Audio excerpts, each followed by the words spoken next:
मंदिर के अंदर। तल हमर कैले बारू गौरा उपदर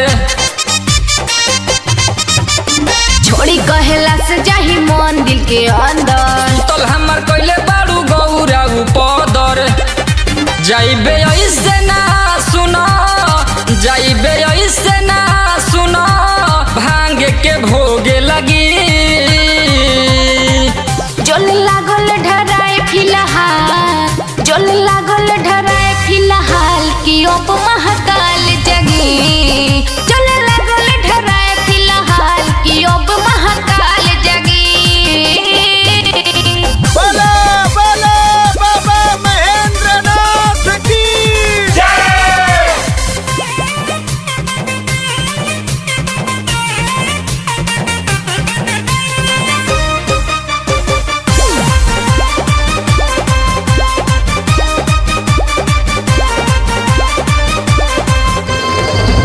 कोई सोने बानी स्वामी बटी रउआ में कमी भक्तिया के गोहरावे बनी मोती के भरमी बनी मोती के भरमी। लगे तो भक्त के रेला बाया बही सुबह के बेला बनी यही जैसे सहारा गौरा हो करना झमेला सभे कर देहब समाधान सभे कर देहब समाधान सब सवाल भगी जोली लागल ढराए फिलहाल जोली लागल ढराए फिलहाल की अब महाकाल जगी जोली लागल ढराए फिलहाल की अब महाकाल जगी।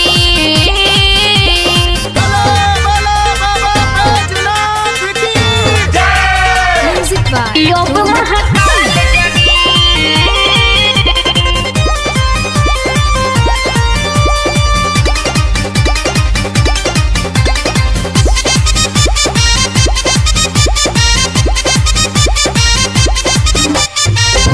होइली भक्तरी सिरवाना भोला हाजी करी न बहाना संग में हरिंदर सुरेंद्र बुझात कुछ रउआ बाना। जाता नहीं होके तो यार कहाँ बाबा साहबा हमार चलो भूता